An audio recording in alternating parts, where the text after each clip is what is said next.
Bismillahirrahmanirrahim. Assalamualaikum warahmatullahi wabarakatuh. Perkenalkan, saya Iis Anugrah Rahmat Hidayatullah MSOS dari Institut Agama Islam Nahdlatul Ulama Sumatera Selatan, peserta PKDP yang diselenggarakan oleh Perguruan Tinggi Pelaksana Universitas Islam Negeri Raden Fatah Palembang tahun 2026. Pada kesempatan ini saya akan memaparkan materi ajar dari RPS yang saya ampuh selama ini sebagai bentuk pemenuhan tugas dari PKDP tahun 2026. Baik teman-teman sekalian, mata kuliah kita hari ini adalah metodologi dakwah, yang mana submaterinya ialah etika dakwah dan hambatan-hambatan dakwah. Dari sini kita akan belajar tentang memahami prinsip, metode, tantangan dalam menyampaikan dakwah Islam dengan hikmah dan akhlak mulia.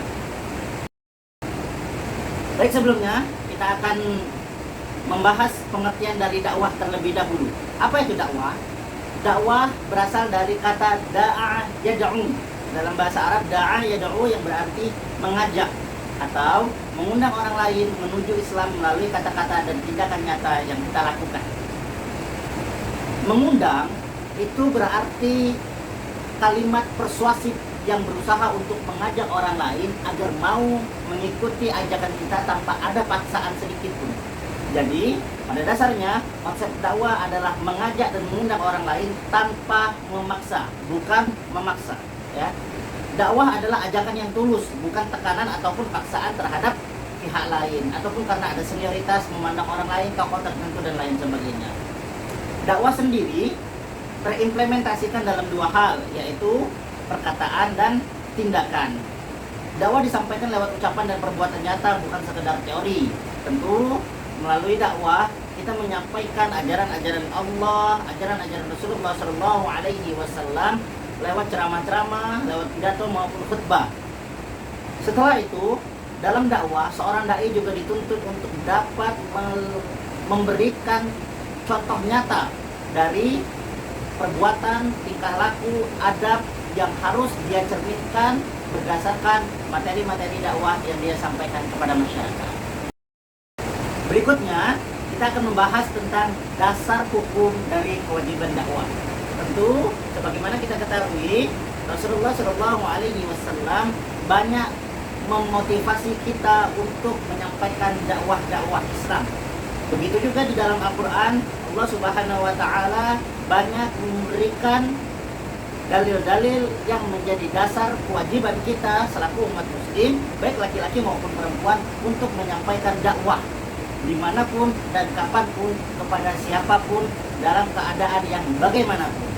Sehingga sudah sewajibnya bagi kita untuk dapat memahami dalil-dalil mengenai kewajiban dalam menyampaikan dakwah tersebut. Jadi teman-teman, Allah Subhanahu wa Ta'ala menyebutkan di dalam Quran surat Al-Asr, wal 'asri, kata Allah, innal insana lafi khusrin illa allazina amanu wa 'amilus solihati wa tawasaw bil haqqi wa tawasaw bis sabr. Ya.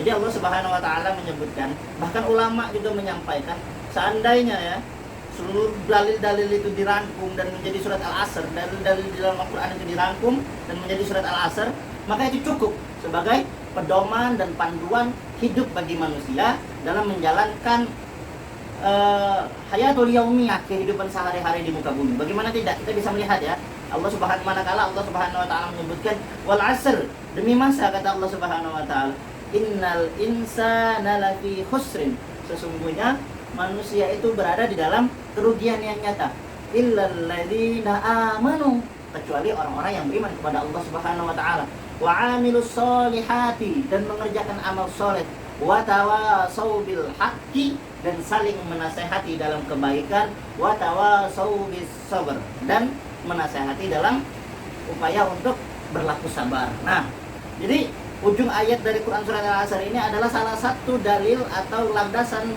yang menjadi dasar bagi kita untuk melaksanakan dakwah, ya. Semua orang, semua manusia, siapapun dan dimanapun dia, berada di dalam keadaan rugi, ya. Illallazi, kecuali orang-orang na'aman yang beriman, wa tawasaw bil haqqi wa wa 'amilus sholihati wa tawassaw bil haqqi wa tawassaw bis sabr. Orang yang beriman, mengerjakan amal soleh, ya, menasihati dalam kebaikan dan kesabaran. Nah, upaya kita dalam memberikan nasihat untuk melaksanakan kebaikan dan berperilaku sabar ini adalah salah satu bentuk dari dakwah itu sendiri, gitu ya.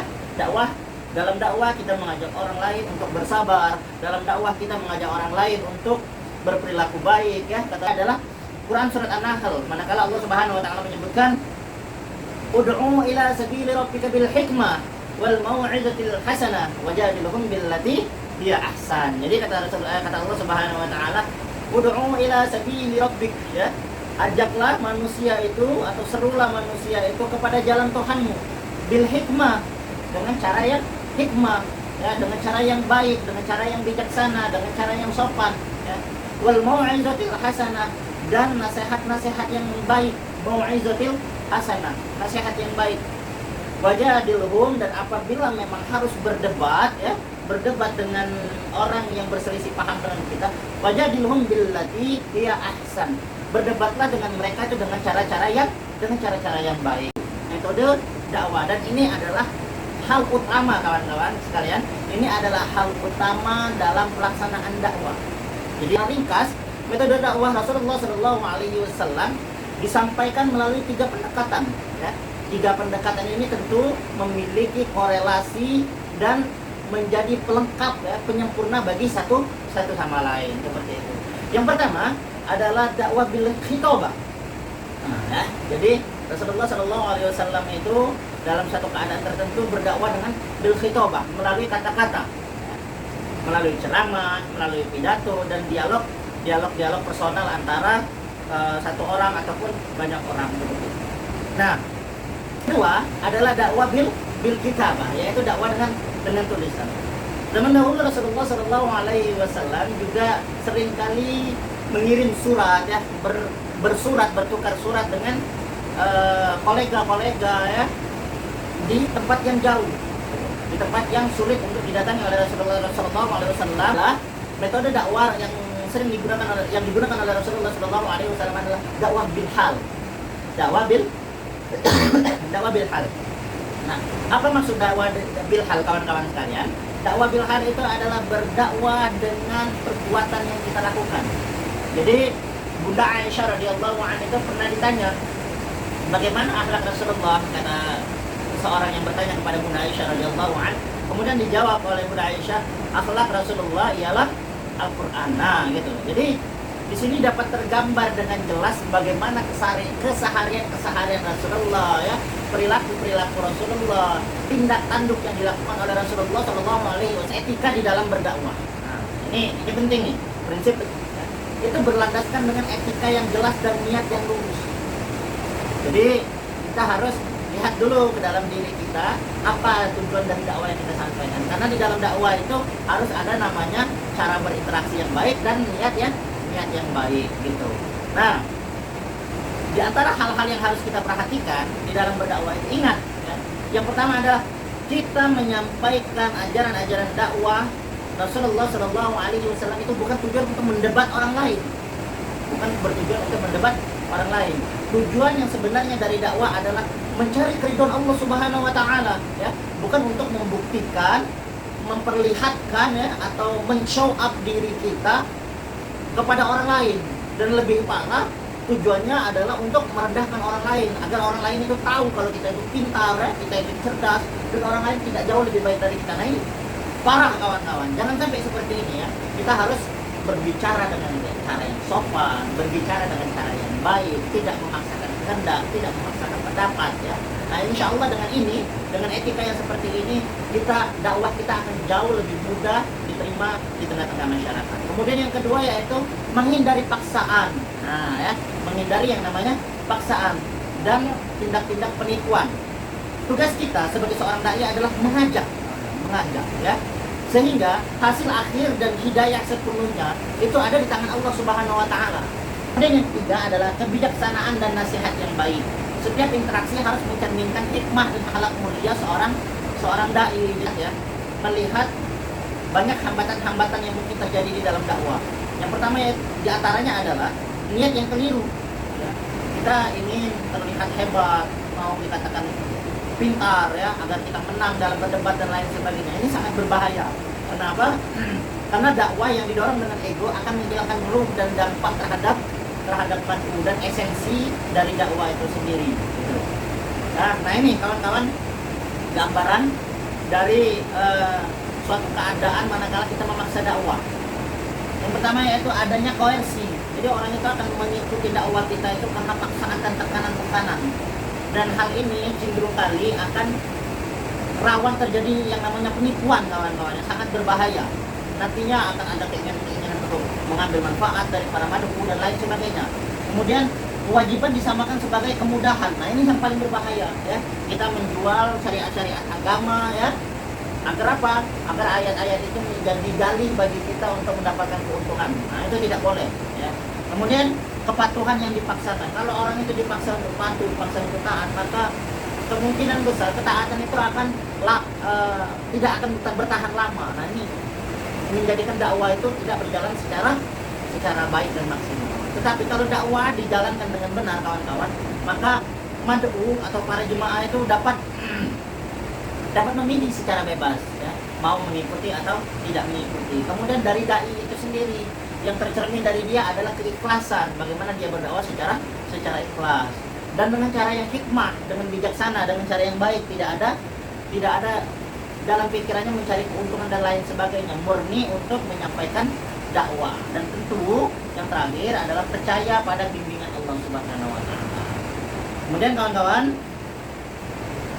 berikutnya adalah hambatan-hambatan yang sering kali kita temui di dalam dakwah itu ialah berdakwah tanpa adanya teladan ya.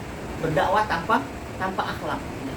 Dakwah melibatkan kata dan tindakan ya. Klaim keimanan harus dibuktikan lewat praktik yang nyata pada diri sendiri gitu. Nah ini masalahnya kawan-kawan, kerap kali banyak dai-dai sekarang itu ya, na'udzubillah min dzalik ya, ada sebagian oknum itu dia memanfaatkan menjual agama untuk mencari keuntungan secara pribadi, akhlaknya jelek ya, perilakunya jelek gitu. Sementara dia mendakwahkan hal-hal yang berbau agama gitu. Sehingga orang melihatnya dai-dai itu kehilangan harga diri atau kehilangan ifah di tengah masyarakat. Nah ini sangat berbahaya ya. Ada dua hal yang perlu kita perhatikan, yaitu kredibilitas dai. Audiens sulit percaya dan terbuka ketika perilaku dai tidak selaras dengan yang dia sampaikan. Ini ya, saya sampaikan tadi, penting bagi kita untuk menyelaraskan adanya korelasi yang utuh dan sempurna antara yang disampaikan dengan yang dilakukan sehari-hari. Kemudian kekuatan keteladanan. Perbuatan yang konsisten adalah dakwah yang paling persuasif kawan-kawan. Dakwah yang paling persuasif, lebih kuat dari 1000 kata. Bayangkan kita menyampaikan kepada masyarakat untuk bertutur kata yang baik gitu kan. Tetapi lisan kita kasar, tentu orang tidak mau lagi mendengarkan kita gitu. Dan terakhir, hal yang dilakukan oleh seorang dai yaitu pada diri kita sendiri ya, bukan hanya seorang dai yang bergelar ustaz dan lain sebagainya. Kita harus memulai dengan aksi-aksi yang nyata ya. Aksi nyata yang kita mulai dari diri kita sendiri, yaitu berniat dengan baik untuk menyebarkan dakwah Allah Subhanahu wa taala melalui cara yang hikmah, gunakan kata-kata yang bijak ya. Kata-kata yang bijak sesuai dengan yang diajarkan oleh Allah Subhanahu wa taala dan diajarkan oleh Rasulullah sallallahu alaihi wasallam. Kemudian kita memilih metode yang tepat, kapan kita harus berbicara tinggi, kapan kita harus berbicara rendah ya. Kapan kita harus berdakwah dengan lisan, dengan tulisan, ataupun dengan perbuatan kita sehari-hari. Dan terakhir, penting bagi kita untuk selalu mengevaluasi niat ya.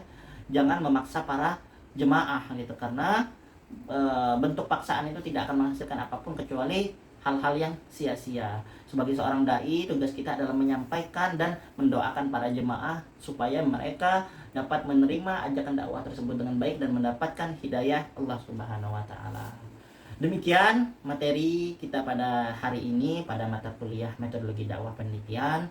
Semoga Allah Subhanahu wa taala senantiasa menjaga dan mengistiqomahkan kita di dalam kebaikan dan perbaikan. Saya Iis Anugrah Rahmat Hidayatullah mohon maaf apabila ada kesalahan, dan kepada Allah saya mohon ampun. Saya akhiri, wabillahi taufiq wal hidayah wal afwa minkum fastabiqul khairat. Assalamualaikum warahmatullahi wabarakatuh.